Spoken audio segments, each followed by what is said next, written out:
സന്തോഷി നമസ്തേ. നമസ്തേ.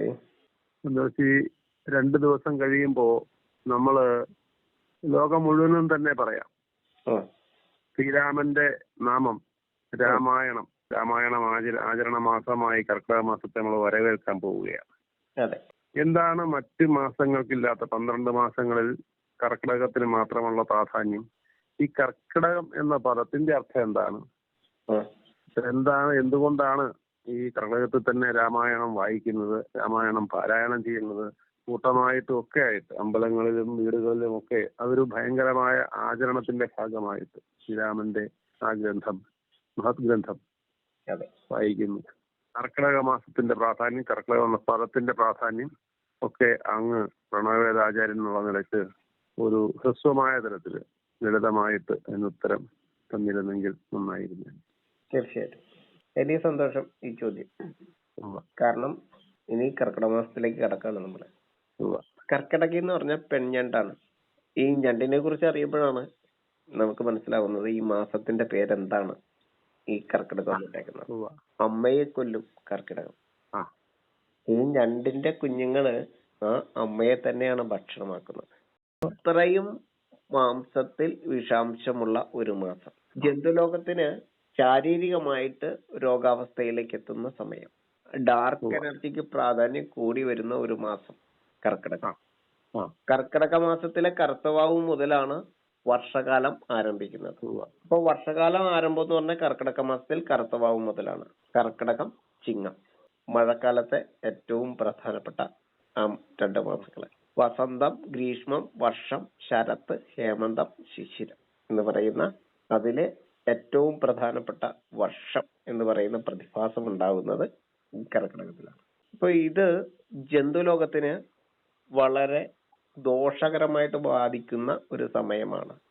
ക്രിയാശക്തിക്ക് ദോഷം സംഭവിക്കുന്ന ഒരു സമയമാണ്. ക്രിയാശക്തി കുറച്ച് ആത്മശക്തിയെ വർദ്ധിപ്പിക്കേണ്ട സമയമാണ്. കാരണം 9 മണ്ഡലങ്ങളായി 365 ദിവസത്തെ തിരിക്കുമ്പോൾ അതിനകത്ത് ആത്മമണ്ഡലം എന്ന് പറയുന്ന ആ അവസ്ഥ, അതായത് ജ്ഞാനത്തിനും പ്രാധാന്യമുള്ള ഒരു കാലഘട്ടം, ഭാവി കാലത്തിന് കാരണമായിരിക്കുന്ന ദൈവഗണത്തിന്, ജ്ഞാനത്തിന്, ആത്മശക്തിക്ക് പ്രാധാന്യമുള്ള 4 മാസങ്ങളിലെ ആത്മശക്തിയുടെ ഏറ്റവും പ്രാധാന്യമുള്ള അവരോഹണത്തിന്റെ മാസം.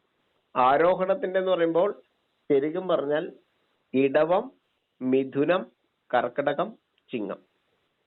അതിന്റെ ഏറ്റവും സെൻട്രലാണ് അവരോഹണം സ്റ്റാർട്ട് ചെയ്യുന്ന സമയമാണ് ഈ കർക്കിടകം.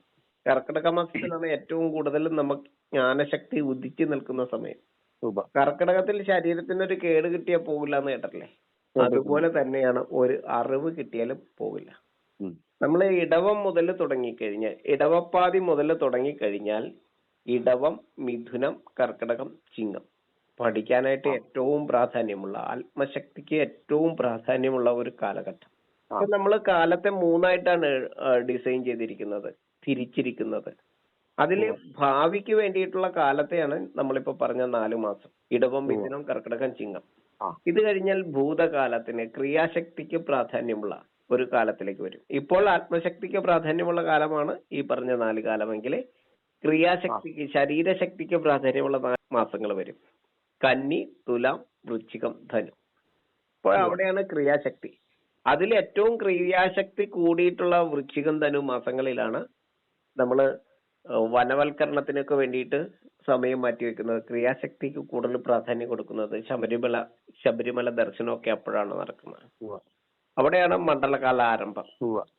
അപ്പൊ ഇത് ക്രിയാശക്തിക്ക് വേണ്ടിയിട്ടുള്ള സമയമാണ്. അത് കഴിഞ്ഞാൽ വീണ്ടും കാലം മാറും.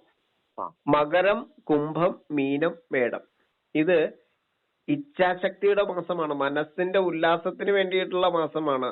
വിദ്യാലയങ്ങളും കോടതികളും എല്ലാം അടച്ച് വിനോദത്തിന് വേണ്ടിയിട്ട് മാറ്റിവെക്കുന്ന സമയമാണ്. വർത്തമാനകാലത്തിന്, ജൈവശക്തിക്ക് പ്രാധാന്യമുള്ള 4 മാസത്തിലാണ് അത് വരുന്നത്. അപ്പോ ആത്മമണ്ഡലത്തിലെ, അഗ്നിമണ്ഡലത്തിന് ശേഷം ആത്മമണ്ഡലത്തിന് പ്രാധാന്യമുള്ള, എന്നാൽ വായുമണ്ഡലത്തിന് വളരെ സവിശേഷതയുള്ള, വായുവിന്റെ ശക്തിയാൽ കടലിൽ കിടക്കുന്ന ജലം മണ്ണിലെത്തുന്ന ഒരു കാലഘട്ടം. അവിടെ ജന്തുലോകത്തിന്റെ ശരീരത്തിൽ വിഷാംശം തിങ്ങി നിറയും, കർക്കിടകിയെ പോലെയാകും. അമ്മയെ കൊല്ലുന്ന കർക്കിടകം എന്ന് പറയുന്നത് പോലെ ഡാർക്ക് എനർജിക്ക് കറുത്ത വാവിന് എല്ലാം പ്രാധാന്യമുള്ള ആ കാലഘട്ടത്തിലാണ്, കർക്കിടക മാസത്തിലെ കറുത്ത വാവിലാണ് ഈ മഹാവൈഷ്ണവ ശക്തിയായിരിക്കുന്ന മഹാവൃക്ഷ പ്രകൃതി ധന്വന്തരി ഭാവത്തിൽ അവതരിക്കുന്നത്. ധന്വന്തരിയായിട്ട് അവതരിക്കും. ഏത്? ഈ ഹരിതലോകം, ഈ ഹരി ഔഷധിയുടെ കുംഭവുമായിട്ട് ധന്വന്തരിയായിട്ട് അവതരിക്കുന്ന ഒരു കാലം. ആ ദിവസമാണ് കർക്കിടക മാസത്തിലെ കറുത്ത വാവ്. തൊടികളെല്ലാം ഔഷധിയാൽ നിറയും. ആ കർക്കിടക മാസത്തിലെ ചെടികൾക്ക് ഔഷധ ഗുണം ഏറെയാണ്. അപ്പോഴാണ് 10 ഇലകൾക്കൊക്കെ പ്രാധാന്യം വരുന്നത്. ആ ഇലകളില് ഔഷധ ഗുണം ഏറെയാകും. ഇപ്പൊ മുരിങ്ങ ഇല പോലെ ഔഷധ ഗുണം ഏറെയുള്ള ആ ഇലകളില് ഔഷധം അധികമായാൽ എന്തായിരിക്കും? അമൃതും അധികമായാൽ വിഷം എന്ന് പറയുന്നത് പോലെ വിഷാംശം മുരിങ്ങയിലും കൂടും, ചേമ്പിലയിലും വിഷാംശം കൂടും. അപ്പോ മറ്റിലകളെല്ലാം ഇപ്പൊ 100 ഇല എടുക്കേണ്ടവർക്ക് 1 ഇല എടുത്താൽ മതിയാവും. പക്ഷെ വീട്ടുമുറ്റത്തേക്ക് തൊടികളിലേക്ക് ഔഷധി വന്നെത്തുന്ന മുഴുവൻ രോഗത്തെയും ഇല്ലായ്മ ചെയ്യുന്ന ആ ധന്വന്തരി ഭാവത്തിൽ ഈ സസ്യലോകം, ഈ വൃക്ഷലോകം മാറുന്ന സമയമാണ്. അപ്പോ ആത്മശക്തിക്ക് ഏറെ പ്രാധാന്യമുള്ള ഇടവം, മിഥുനം, കർക്കിടകം എന്ന് പറയുന്ന, ചിങ്ങം എന്ന് പറയുന്ന മാസങ്ങളിലെ ഇതിന്റെ ഏറ്റവും പ്രാധാന്യം അർഹിക്കുന്ന, ജ്ഞാനശക്തിക്ക് ഏറ്റവും പ്രാധാന്യമുള്ള ഗുരു പൂർണിമ കഴിഞ്ഞിട്ടുള്ള ഒരു കാലഘട്ടം. ആ കാലഘട്ടത്തിലാണ് നമ്മൾ ഓർമ്മശക്തിക്ക് വേണ്ടിയിട്ട്, ജ്ഞാനശക്തിക്ക് വേണ്ടിയിട്ട് സർവ്വഗ്രന്ഥങ്ങളും പാരായണം ചെയ്യേണ്ടത്. അങ്ങനെ പാരായണം ചെയ്യുമ്പോൾ നമ്മൾ ഏറ്റവും പ്രധാനമായിട്ടും പാരായണം ചെയ്യേണ്ടത് ഏത് ഗ്രന്ഥമായിരിക്കണം എന്ന് ചോദിക്കുമ്പോൾ അവിടെയാണ് രാമായണത്തിനുള്ള പ്രാധാന്യം വരുന്നത്. അപ്പൊ രാമായണം ഭാഗവതം ഉൾപ്പെടെയുള്ളതുണ്ടല്ലോ. അപ്പൊ ഭാഗവതവും പിന്നൊക്കെ മാറ്റി വയ്ക്കാവുന്നതല്ലോ. പക്ഷെ ഇവിടെ രാമായണത്തിനാണ് കർക്കിടക മാസത്തിൽ പ്രാധാന്യം. ശരീരത്തിന്റെ വിഷാംശത്തെ വൈഷ്ണവ ശക്തിയുടെ ആ ധന്വന്തരി ഭാവത്തിലുള്ള ഔഷധികളാൽ മാറ്റുമ്പോൾ ആത്മശക്തിയിലുള്ള, നമ്മളുടെ അറിവിലുള്ള മുഴുവൻ വിഷാംശത്തെയും നീക്കി, നമ്മളുടെ ആസ്തിരികതയെ നീക്കി നമ്മളെ ദേവചൈതന്യത്തിലേക്ക് എത്തിക്കുവാനായിട്ട്, ദേവതുല്യരാക്കുവാനായിട്ട് രാക്ഷയിൽ മുക്കിയ ആ വാക്കുകളെ മായ്ച്ചുകൊണ്ട്, മറന്നുകൊണ്ട് നമ്മൾ രാക്ഷസീയതയെ വധിക്കുന്ന ആയുധമായിരിക്കുന്ന അക്ഷരങ്ങളിൽ വിലയം പ്രാപിക്കുന്നു. അറിവിന് പ്രാധാന്യം കൂടുന്നു, ക്രിയാശക്തിക്ക് പ്രാധാന്യം കുറയുന്നു, ജ്ഞാനശക്തിയെ നമ്മൾ പൂർണ്ണമായിട്ടും സ്വീകരിക്കുന്നു, പാരായണത്തിൽ ഒഴുകുന്നു. അപ്പൊ ഏത് ഗ്രന്ഥമാണ് പാരായണത്തിന് ഏറ്റവും ശ്രേഷ്ഠമെന്ന് ചോദിച്ചാൽ, അക്ഷരങ്ങളെ കണ്ടെത്തി അറിവിനെ അക്ഷരങ്ങളിൽ പ്രതിഷ്ഠിച്ചിട്ട് മറഞ്ഞ ശ്രീരാമചന്ദ്രന്റെ ചരിതം തന്നെയാണ് അപ്പോൾ വായിക്കാൻ ഏറ്റവും ഉത്തമം. ഇതാണ് അതിന്റെ പ്രാധാന്യം. അക്ഷരങ്ങളുടെ സൃഷ്ടികർത്താവെന്നുള്ള നിലയ്ക്ക് അജ്ഞതയെ അവസാനിപ്പിച്ച എന്ന് തന്നെ പറയാം.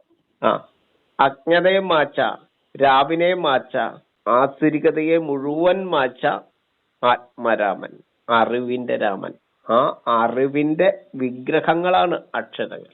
രാമൻ ലോകത്തിന് സമ്മാനിച്ചത് വിഗ്രഹങ്ങളെയാണ്. ആ വിഗ്രഹങ്ങൾ അക്ഷരങ്ങളാണ്. അപ്പോ ഈ രാക്ഷസീയതയെ വധിക്കുന്ന ആയുധമായിരിക്കുന്ന അക്ഷരങ്ങളെ കണ്ടെത്തി സർവവേദത്തെയും ആ അക്ഷരങ്ങളിൽ പ്രതിഷ്ഠിച്ചിട്ട് മറഞ്ഞ ആദ്യ വേദാന്ത വേദ്യവാക്യന്റെ ചരിതം തന്നെയാണ് ഈ കർക്കിടക മാസത്തിൽ നമ്മളുടെ ഓർമ്മശക്തിയെ വർദ്ധിപ്പിക്കുവാൻ, ജ്ഞാനശക്തിയെ വർദ്ധിപ്പിക്കുവാൻ നമ്മൾ പാരായണത്തിനായിട്ട് ഏറ്റവും ഉത്തമമായിട്ടുള്ള ഗ്രന്ഥമായിട്ട് എടുക്കുന്നത്.